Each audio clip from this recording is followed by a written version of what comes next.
My son told me to stay in the car during his wedding, but when the doors opened, everyone looked at me. I still remember the sound of gravel crunching under the tires as Aaron pulled the car behind the church all the way to the service entrance, the place where delivery trucks came and went.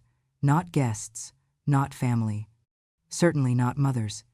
He parked so abruptly my shoulder hit the door. He did not apologize. He never did anymore. He turned to me with eyes full of something colder than anger, something that used to frighten me back when he was a boy stomping through the house, knocking over chairs just to make noise. "You are not getting out of this car," he said. "Do you hear me?" I looked at him slowly because sudden movement seemed to irritate him these days. "Aaron, sweetheart, I came to see you get married. I just want—" He cut me off with a snarl. "You make me look bad.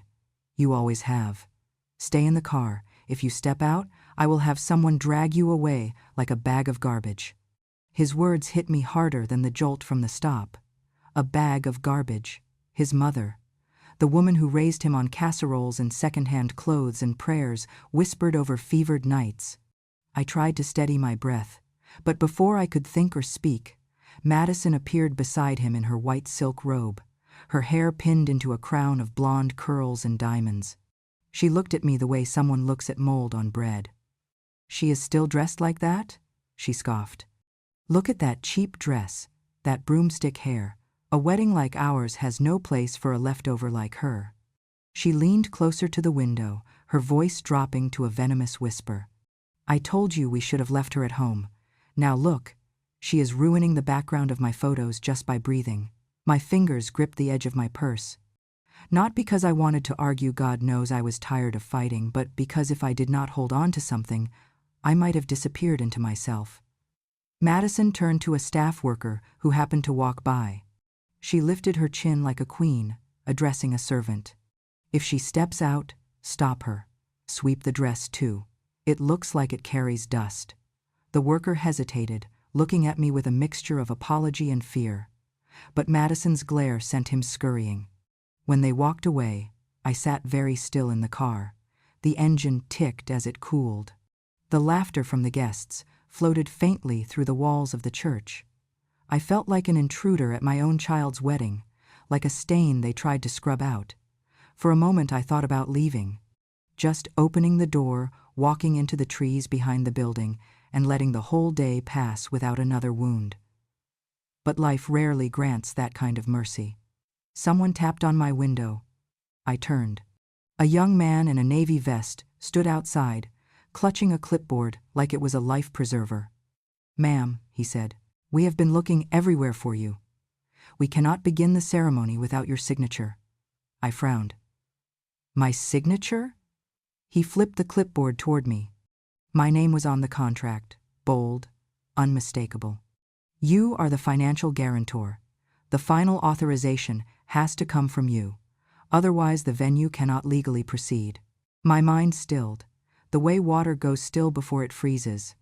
"They told me I was only helping hold the date," I whispered. The staff member shook his head. "Only you can sign. I am afraid if you do not come inside, we will have to cancel the wedding altogether." Cancel. The word echoed inside me like a bell tolling. So that was it. They hid me outside like a secret sin, but they needed me inside like a bank account. I reached for the door handle. My knees ached as I stood, but I steadied myself. "Lead the way," I said. "I only want to sign. Nothing more." I walked behind him to the side entrance. I had crossed only a few steps when shouting exploded from inside. Madison's voice, shrill enough to cut glass. "What did I say?" Her heels struck the tile as she stormed toward me. "Are you deaf? Who told you that you could cross that line?" The hallway fell quiet except for her rage. Bridesmaids stared like I had crawled out of the floor. Someone whispered, "Is that his mother?" Madison pointed at me like she was pointing at a stain on her gown. I said, "Sweep her out. Why is she standing? Why is she breathing in my hallway?" The staff member looked torn between duty and decency. He held a broom loosely, shame painting his face. "Ma'am, they told me." His voice trailed off. The moment stretched, full of humiliation and something bitter rising inside me. The kind of bitterness that forms after years of being dismissed, blamed, stepped over, and told to stay quiet. And before I stepped any further into that hall, before one more insult struck me, I remembered the promise I made to myself long ago. If no one else would defend me, then I would learn to stand. If you feel justice deserves celebration, smash that hype button. Let us keep stories like this alive, echoing far, far away. Your support helps us bring understanding and love to those who deserve it. Thank you so much. Keep listening. I lifted my chin. My voice came out calm and steady. I am here to sign the contract that makes this wedding possible. Nothing more. Madison's face contorted. I said, "Get the broom, sweep her out." But this time no one moved. Not the staff, not the bridesmaids, not the guests, who began drifting into the hallway, watching the chaos unfold. And I walked forward, past the broom, past the whispers, past the shame they tried so hard to bury me under. I did not know it then, but with each step I took, the entire truth of who they were and who I still was began to crack open. I stepped into that church not because they wanted me, but because they needed me. And the moment a cruel heart needs the person it tries hardest to throw away, fate begins sharpening its knives. People like to believe hatred has a reason, but in my life it came from distortions, lies repeated until even my own son saw me through a cracked mirror. Standing in that hallway while Madison barked orders as if I were livestock, I felt decades of misunderstanding settle on me like dust no one bothered to brush off. They didn't hate me for who I was, but for who others claimed I was. When Aaron was a boy, I worked 3 jobs to keep him in a good school, hiding the bleach cracks on my hands, yet he grew up telling people I lived off him. My mother could never keep a job, he would say at parties. She depended on me for everything. He said it like a punchline. I learned about that version of me years later, when one of his friends pulled me aside and apologized. I did not get angry.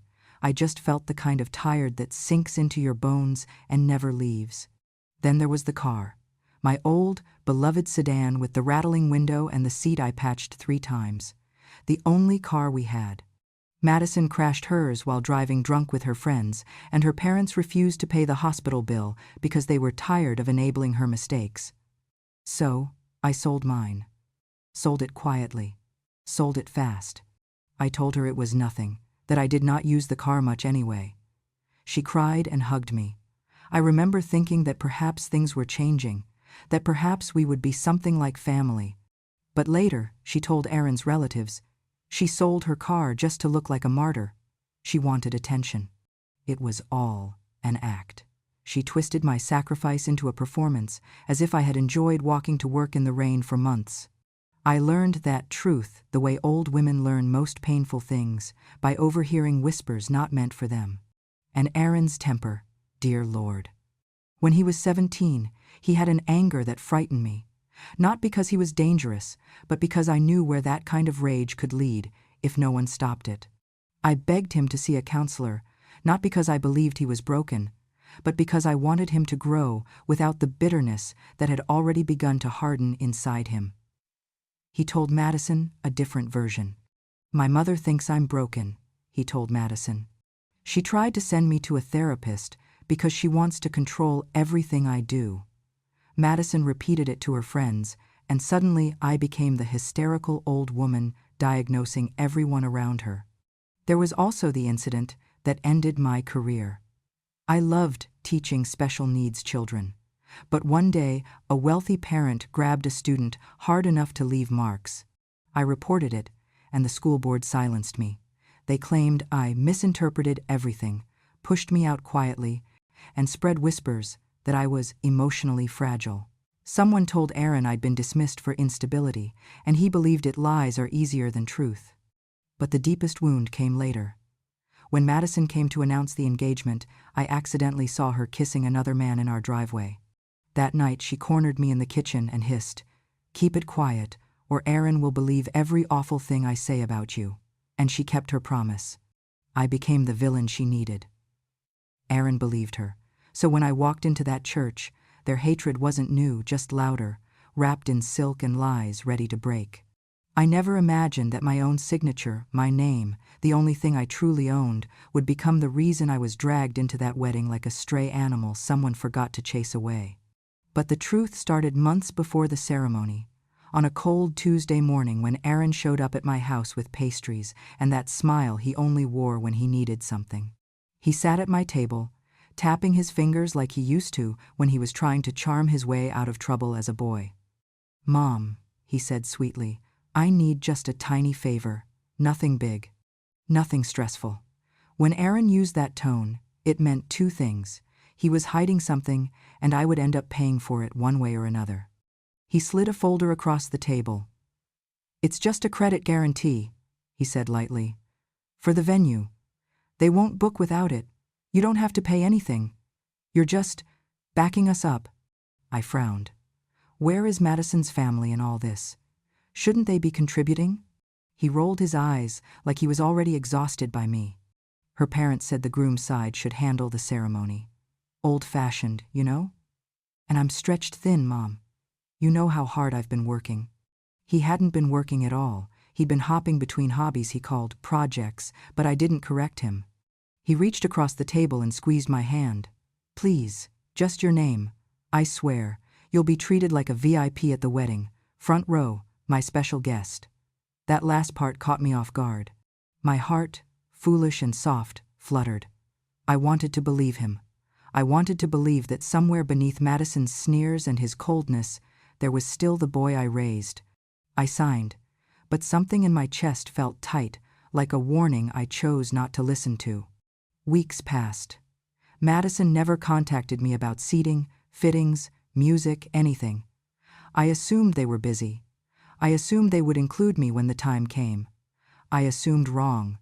3 days before the wedding, a message popped up on my phone from the venue. It was a polite reminder about the remaining balance on the invoice. I froze. What balance? What invoice? The message had a link, "View statement." We attempted to reach the groom several times, but the only verified phone number on the contract belongs to you, ma'am. I clicked it. The total due was more money than I had seen in my bank account in a decade. My name was not in the guarantee section, it was under payer. My stomach dropped so fast I nearly slid out of my chair. Everything, venue deposit, catering, lighting, decor, was charged under my name, and the secondary payer line where Aaron should have been was blank. This wasn't a guarantee, it was a trap. A theft wrapped in trust. I checked the contract again and again. Every signature was mine because he'd flipped pages fast, distracting me with jokes, making sure I never saw the bold clause on page 6. Humiliation burned hotter than betrayal. He hadn't just excluded me from his wedding, he'd planned for me to fund my own erasure. I called him twice, voicemail. I sat alone at my kitchen table, staring at the window, feeling foolish for still believing he wouldn't trick me. The next day, something hardened in me. I took out the small recorder I'd bought years ago when they began twisting my words. It became my shield, and I started carrying it everywhere. It clicked on with a soft beep as I whispered to myself, "They won't twist this one." Because I had learned something important about people like Madison and Aaron. They did not fear hurting you. They feared being exposed. Over the next 2 days, I replayed every conversation with Aaron in my mind. The pastries, the smile, the fake gentleness, the careful manipulation. He had known exactly what he was doing. He needed my signature because the venue refused to approve a contract without someone with a stable credit score, and he had ruined his with debt. Madison's parents had refused to spend $1 on any event without full control, and he chose the easiest person to exploit, me. But I was done pretending. The morning of the wedding, I dressed slowly, deliberately. In the blue dress, Louis once said, made my eyes look like a summer storm. I wore flats because my knees ached and pinned my hair back as neatly as I could. I didn't know, then, how far they were willing to go to erase me. I didn't know they would tell staff to keep me out, that they would talk about me like filth, or that Madison would order someone to sweep me out with a broom if I dared step inside. But I did know one thing. I was done being the woman they could rewrite. If they wanted a ghost, they chose the wrong mother. If they wanted silence, They should have known better. I had signed their contract. Now I was about to rewrite the terms. I walked toward the chapel, not because I wanted to be part of their celebration, but because the venue manager practically dragged me toward the entrance with desperate urgency. "Ma'am, please," she whispered. "We can't legally begin without your signature. They said you'd already signed everything, but this page is blank. I'm so sorry. Please, just come inside for a moment." So I stepped through the side entrance, clutching my purse like a fragile shield. The moment the door clicked behind me, hundreds of heads turned at once, as if someone had dragged a stray dog into a ballroom. The first voice to slice through the murmurs was Madison's. "Who let her in?" she shrieked, her heels clacking on the polished floor as she stormed toward me. Then, louder, so loud the microphone caught it and sent it echoing through the church, she screamed, "Who told this brainless old orphan to walk in here?" The guests gasped. Some of them blinked, like they weren't sure they heard correctly. Others craned their necks to get a better look at me, at the intruder. I stood still. I did not flinch. Madison's bridesmaids froze in their pastel dresses, mouths open, mascara trembling at the corners of their eyes. The groomsmen looked away awkwardly. And the guests? The guests whispered freely now, dragging their eyes up and down my body like I was a stain on the wall. "That's the groom's mother? She looks rough. Why isn't she dressed properly? She shouldn't be here." Every whisper pierced, but I stood my ground. Aaron appeared from the front row, face glowing red with embarrassment and rage. "Mom," he hissed, "what did I just tell you? Why can't you follow one simple instruction?" He jabbed a finger toward the door. "Go, leave, now." But the venue manager hurried behind me, waving the contract like a white flag of panic. "Mr. Peterson, sir, your mother has to sign the final authorization or the ceremony can't proceed. Legally, it has to be her." The room erupted with audible shock.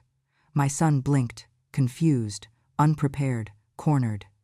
Madison spun around so fast her veil whipped the air. "What?" she screeched. "You didn't tell me she had any authority here." Aaron muttered.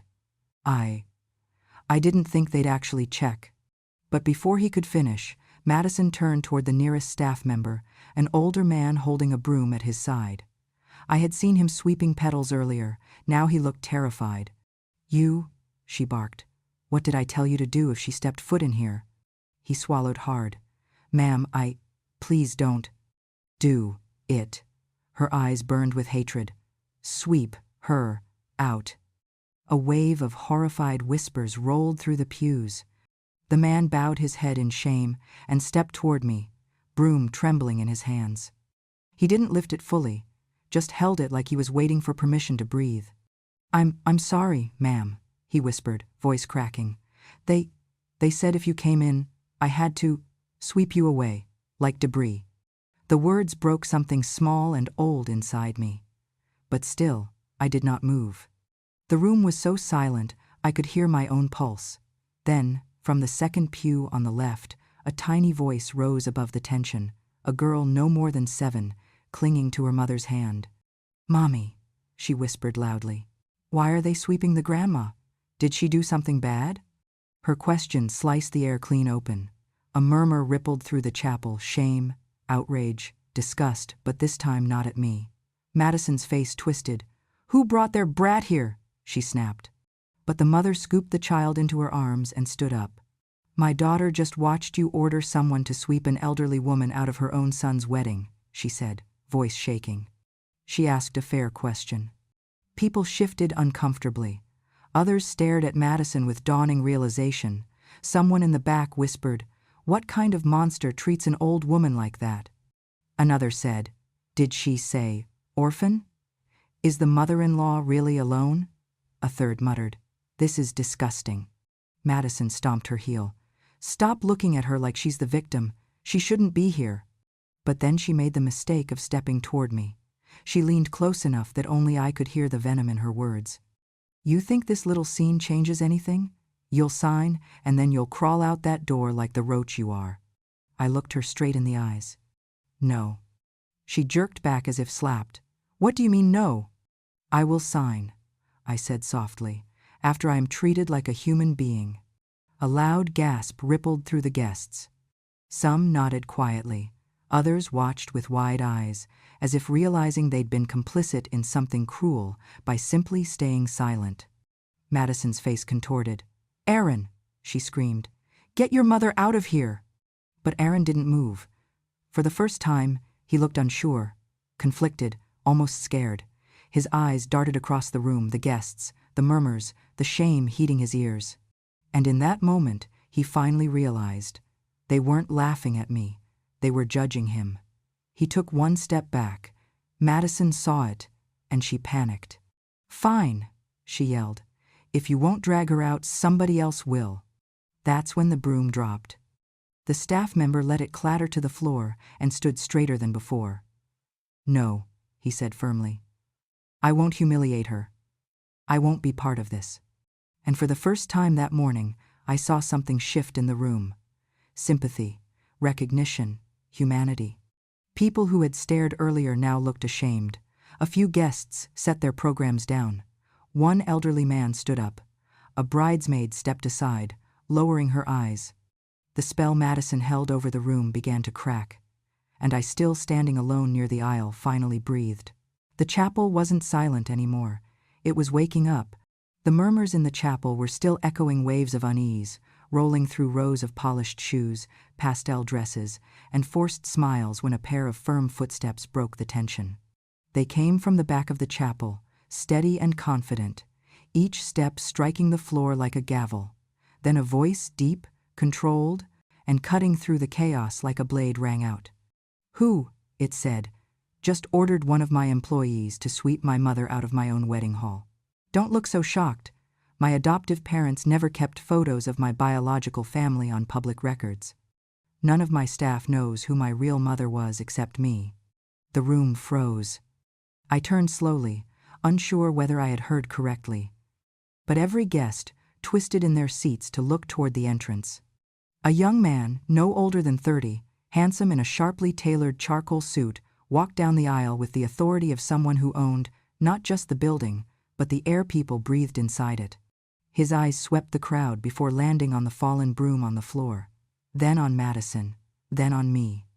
Madison let out a strangled gasp. "Why, you're the owner? You?" But the manager said, "He said the owner wasn't here today." "That's because," he replied evenly, "I wasn't supposed to be." He walked right past her as if she were a forgettable decoration. But my staff alerted me that a guest was being mistreated, badly. And when they described her, he paused, studying my face. "I had to come see for myself." Aaron cleared his throat, trying to reclaim some authority. "Sir, this is a misunderstanding. My mother wasn't invited to the ceremony." "Invited," the man repeated slowly, like tasting a rotten word. "Your mother is the only reason this building exists today." The whispers erupted again, louder this time. I blinked. "Son, I'm afraid you must be confusing me with someone else. I don't believe we've met." He smiled softly, not with pity, but with the warmth of someone swallowing a long-held truth. "We have," he said, "though I was a child then. And you saved my life." The air shifted. Even the walls seemed to lean closer. He turned to the guests. "My name is Luke Wright. I'm the owner of Wright and Willow Event Properties. This is my chapel, and 25 years ago, this woman pulled me out of hell." I felt the blood drain from my face. He continued, voice strong but trembling at the edges. "I was 8. My father was a violent drunk. Everyone in town knew it but pretended not to. He used belts, fists, anything he could grab. I missed school often. When I did come, I was bruised. Silent, angry. A silence spread so deep it felt sacred. And one day, after he chased me down the street with a belt right past the school, you grabbed me, wrapped your arms around me, pulled me behind you." His voice cracked. He swallowed. "You lifted me into the back of your car, into one of those big storage bins full of school supplies. You covered me with blankets and told me not to move, no matter what happened." My hands flew to my mouth. Oh God. I had forgotten the boy's face, but not the moment, not the terror, not the belt cracking against pavement as I slammed the car door and sped toward the police station. Aaron stared at me as if seeing a stranger. Madison looked disgusted. Luke went on. You risked your job to protect me, and you lost it. His throat tightened. They suspended you, then forced you out quietly because my father's family was wealthy and screamed kidnapping to protect their reputation. My knees felt weak. I didn't kidnap you. I just couldn't let him hit you again. I know, he whispered. You were the only adult in my life who protected me without asking for anything in return. Guests wiped their eyes. A bridesmaid began to cry outright. He took another step forward until he stood directly in front of me. My adoptive parents told me the truth years later. I spent years trying to find you. And today, his voice softened. Today, when they described the woman being bullied in my chapel, I knew. I came immediately. His gaze hardened as he turned toward Aaron and Madison. And I arrived to see this woman, my savior, being treated like trash. Madison sputtered. We didn't know she was connected to you. Oh, but you knew she was a human being, Luke said calmly. Or did you forget that part? Aaron clenched his jaw. This is between our family. You've interfered enough. No, Luke said sharply. You've humiliated your mother enough. He turned to his staff. Cancel the ceremony. The collective gasp nearly shook the walls. What? Madison screamed. You can't cancel my wedding. We paid. Actually, Luke cut in. She paid. He pointed at me. Every line item on the invoice is billed to her. Every deposit, every add-on. And, for the record, he inhaled sharply, she will be fully refunded, immediately, with interest. Madison staggered backward. You can't do this. I can, he said. It's my building. Aaron tried to step forward, but Luke raised a hand like a command. No groom who allows his mother to be verbally assaulted, publicly degraded, and nearly physically forced out has the right to celebrate a marriage here. He looked at me, voice soft again. Not under my roof. I felt something warm in my chest, something I had not felt in decades. Protection, respect, love. Madison snapped. You arrogant little. Do you know who my family is? Yes, Luke said coolly. Entitled, rude, and currently unwelcome. Security, please escort the bride and groom out. Gasps exploded. 2 uniformed security guards stepped forward not aggressively, but firmly, and positioned themselves beside Madison and Aaron. Madison screeched, her voice cracking into something feral. This is my day. You can't humiliate me. Luke raised an eyebrow. Humiliate you? I'm simply giving you a taste of the cruelty you tried to inflict on her. Aaron grabbed Madison's arm. Let's go, he muttered, face pale as chalk. She jerked away. No, I am not leaving because of that wrinkled. Finish that sentence, Luke said, voice like steel, and I'll have the police remove you. She swallowed her words. Aaron tugged her again. This time, she followed, fuming, shaking, humiliated. As the guards walked them toward the double doors, the chapel erupted not in applause, but in something heavier. Judgment. Shame. Whispers of good, and serves them right, and poor woman. Luke knelt beside my seat. You gave me a second chance at life, he whispered. Today, I gave one back to you. And for the first time that day, I let myself breathe. The chaos was just starting to simmer when Luke lifted his hand, not loudly, not dramatically, just enough to quiet the room, and somehow it worked. Everyone sat back down. Even Madison's wild sobbing quieted, as if fear had grabbed her throat. He stepped beside me, still holding my phone. I think, he said calmly, before this goes any further, the guests deserve to hear exactly how this woman was treated today. My stomach twisted. Luke, no, you don't need to do that. He shook his head gently. You protected me when I had nothing. Today, I protect you. Then he tapped the screen. The chapel speakers crackled before playing a voice so familiar it felt like a fist slamming into my chest. Aaron's voice. You're trash. You embarrass me. Step 1 foot inside, and I'll have them drag you out like a bag of garbage. Gasps rippled across the pews, but Luke wasn't done. Another clip played, sharper, colder. Madison's voice hissed through the speakers. Sweep that old hag out. Sweep her, and that filthy dress right off my property. People recoiled physically, as if the venom in her words had stung them where they sat. A woman near the middle whispered, "Oh my God." A man muttered, "That's disgusting." Madison clutched her veil like she wanted to rip it off. "Turn it off. Turn it off. You can't use that without my permission." Luke turned to her with a calm that made her flinch. "I don't need your permission. It's her phone, her recording, her humiliation you thought no one would ever witness." Aaron stumbled forward. "Mom recorded us? Why would you do that?" I stared at him, astonished. "Why?" I whispered. "Because you've called me trash so many times I stopped trusting my own memory. Because when someone spends years gaslighting you, you start grabbing proof to remind yourself you're not crazy." His face paled. Luke addressed the room again, voice steady and authoritative. This wasn't a one-time outburst. This was cruelty. Planned, practiced, directed at the woman who raised him, paid for his schooling, and even paid for this wedding. The last line struck like thunder. A wave of whispers crashed through the chapel. She paid for the wedding? All of it? And he treated her like that? My God. Madison's father, who had been stiff with rising anger, finally exploded. He shot up from his seat like someone had lit a fuse beneath him. "My father mistreated my mother for years," he said, his voice shaking.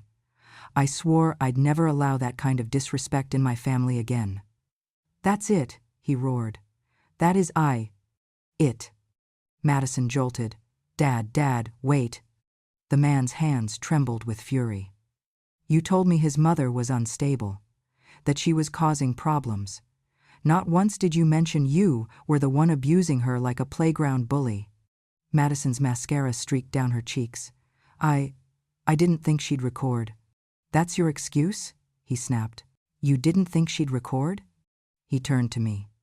"Ma'am, please accept my deepest apology. No mother should ever be spoken to like that."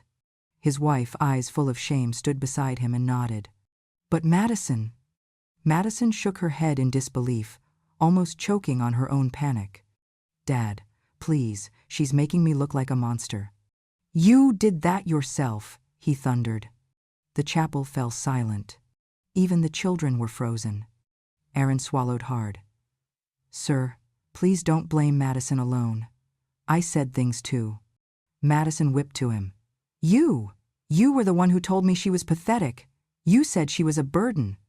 The father held up his hand. "I don't care who said what. I'm not allowing my daughter to marry a man who speaks about his own mother that way." Madison dropped to the floor, sobbing. No, Dad. Please don't ruin this for me." He pointed at Aaron as if the heir itself were guilty. "You're not marrying into my family. Not today. Not ever." Aaron's face drained of color. "You're canceling the wedding? Because of her?" "Because of you," the father snapped. "Because you have no honor, and clearly no heart." Madison lunged toward her father, clawing at his sleeve. Please, Daddy, everyone is watching." "Yes," he said, pulling away. "Let them watch. Let them see what arrogance looks like." The groom's mother, that was me, stood motionless while a lifetime of humiliation unraveled in front of everyone. It wasn't loud. It wasn't violent. It was truth, spoken plainly in a room full of witnesses.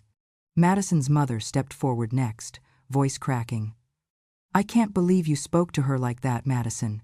She's old enough to be your own mother." Madison screamed, "Stop it! Stop ganging up on me!" But no one defended her. No bridesmaid, no groomsman, not even Aaron. Especially not Aaron. Instead, he muttered under his breath, "This wasn't supposed to happen." Luke lifted the phone one more time. "We're not done." Aaron's head snapped up. "What else do you have?" "The part," Luke said, "where you laugh about leaving your mother in the parking lot." He pressed play. Aaron's voice flooded the speakers. "She'll stay in the car. She always does. pathetic old woman. The chapel erupted in outrage. A grandmother in the second row shook her head fiercely. "How dare you talk about your mother that way?" A teenage guest murmured, "If I spoke to my mom like that, I'd be dead." A woman whispered to her husband, "Cancel the wedding." "I'd cancel the son." But the final blow didn't come from the guests. It came from the bride's father. He pointed at the two of them like he was staring at filth on the bottom of his shoe. "Wedding's off. Marriage is off. Engagement is off. Everything is off. You two don't deserve to share a room, let alone a future." Madison collapsed fully now, mascara smeared, lipstick bleeding, veil crooked. She was sobbing uncontrollably. Aaron dropped into a pew as if his legs had melted.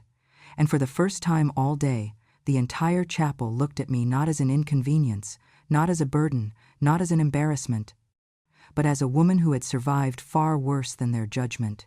Luke stepped gently beside me. "You didn't raise your voice," he whispered, "and still you won." I exhaled slowly, my chest finally loosening. "No," I said softly, "I didn't win." I looked at Madison, crumpled and shaking. At Aaron, silent and ashamed. The truth did.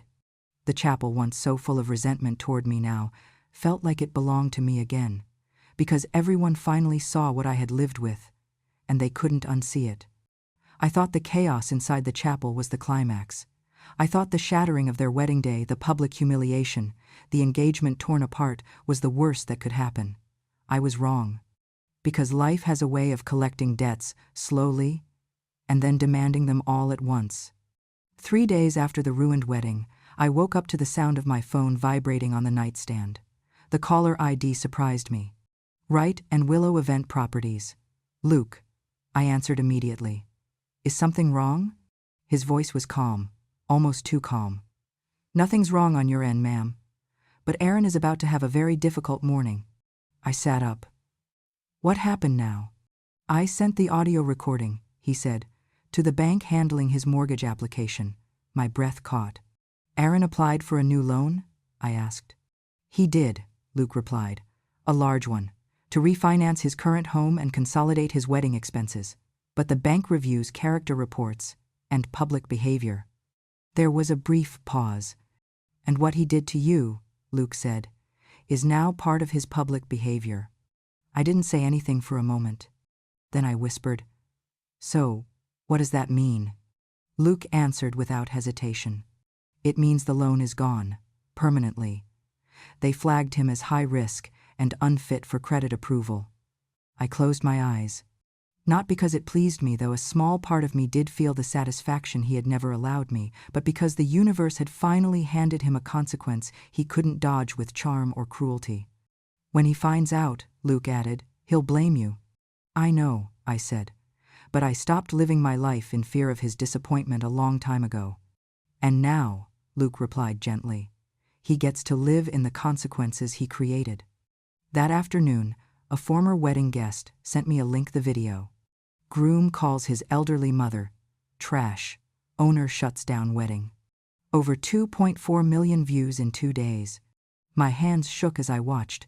Aaron screaming at me in the parking lot, Madison ordering staff to sweep me out, the audio blasting through the chapel, the bride's father canceling everything.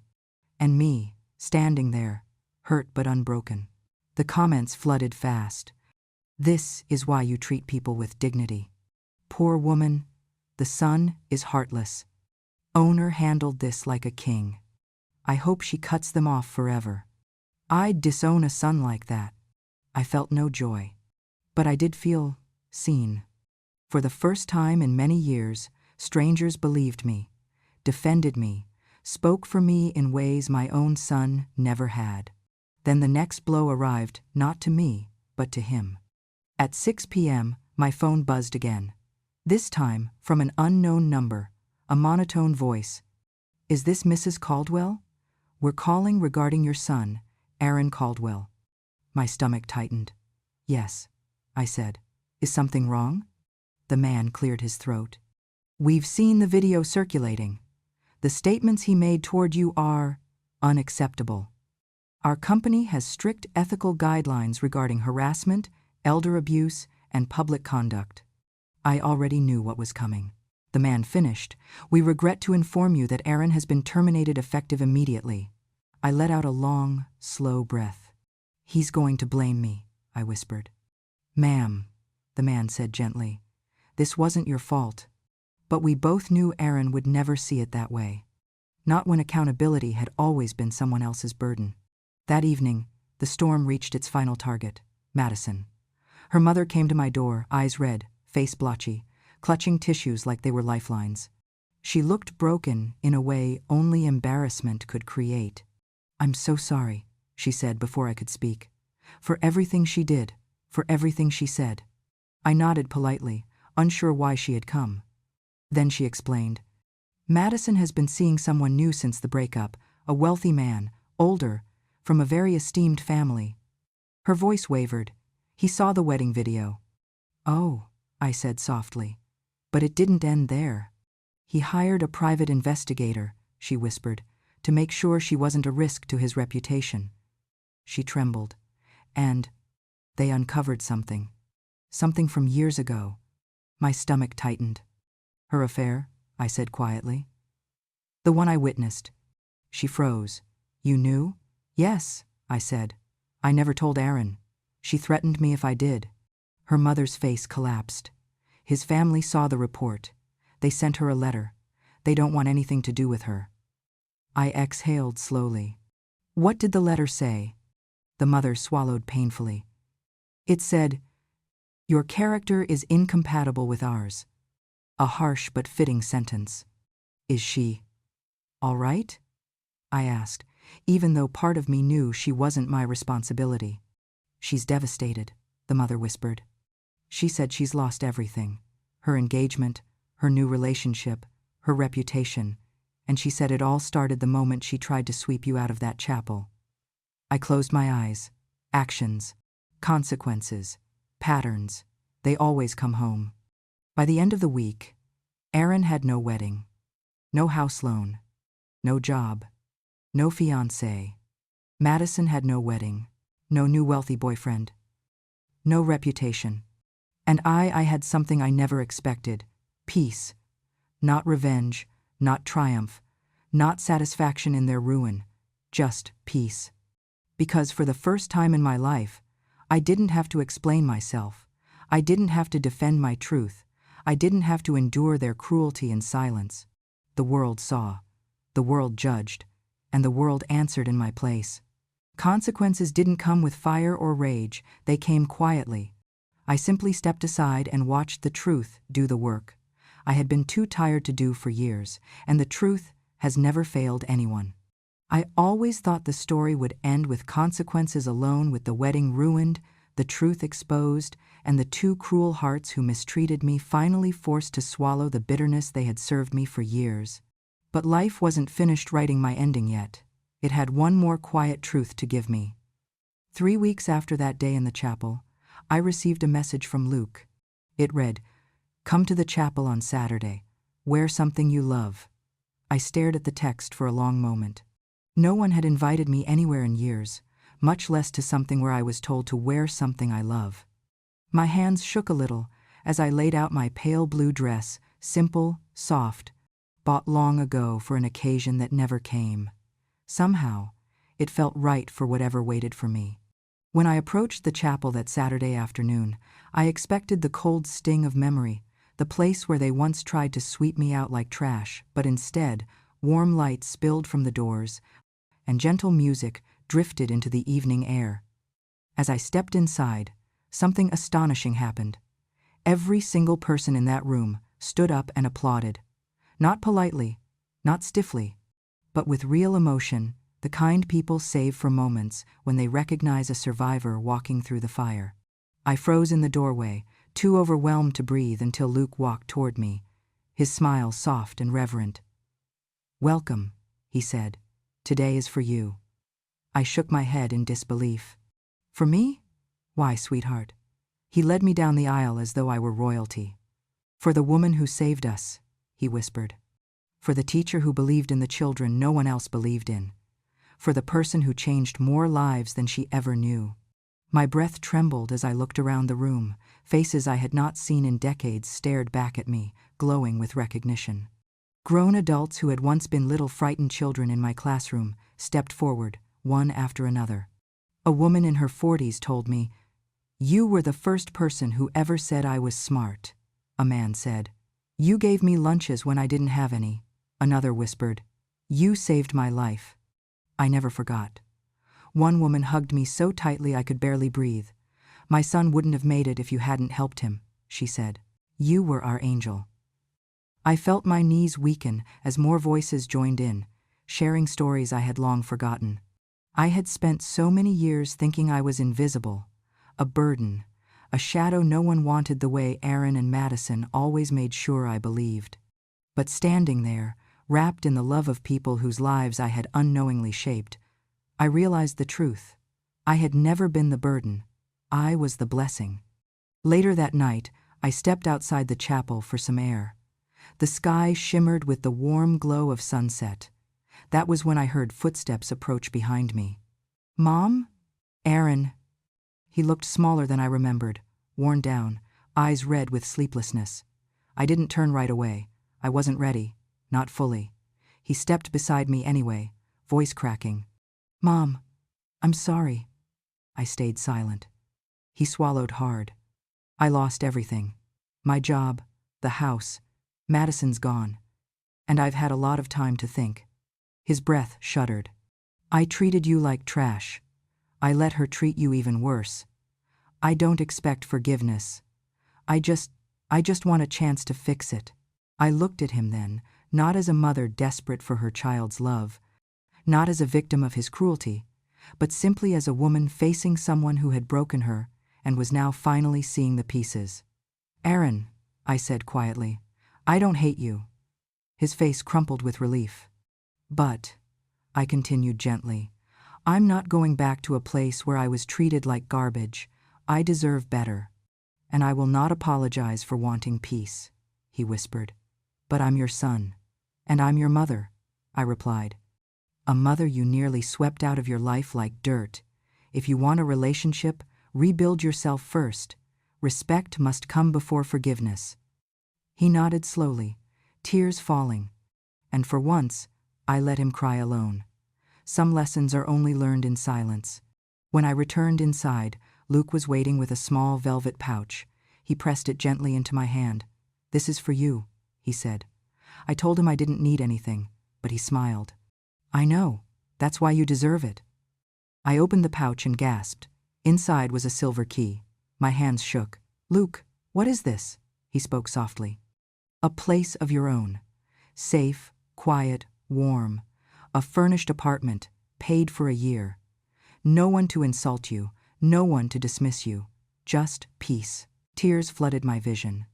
"Why would you do this for me?" I asked. He placed his hand over mine. "Because you saved me when I was a child, and now it's my turn to give you a life where you never have to shrink yourself again." I walked outside with that key pressed against my heart. The garden behind the chapel shimmered in the last gold of sunset. For the first time in 20 long years, the world felt gentle again. The wind brushed my hair. Voices of the people I once helped floated behind me, and I felt something bloom inside my chest, something I thought had died long ago. My heart softened, breathed, expanded. And there, under the fading sky, I finally understood. Peace isn't loud. It isn't triumphant. It is steady, quiet, earned, mine. So I lifted my chin and whispered into the warm evening air, "My heart finally has a place to come home to, and no one can ever sweep me out of it again." Thank you for sitting with me through this story, sweetheart. If this story touched your heart, if it reminded you of your own strength or your own quiet battles, I'd love for you to stay a little longer. There are so many stories left to tell, stories about women who were underestimated, overlooked, silenced, and then found their voices again. So, if you want to keep walking with me, darling, go ahead and subscribe to Grandma True Stories. Join our Porch Light community, where every tale is told with truth, tenderness, and a little bit of fire. Your presence means more to me than you know. Until next time, be gentle with your heart, Be firm with your boundaries, and never let anyone decide your worth for you. Grandma loves you, dear, and I'll be right here, waiting for you in the next story.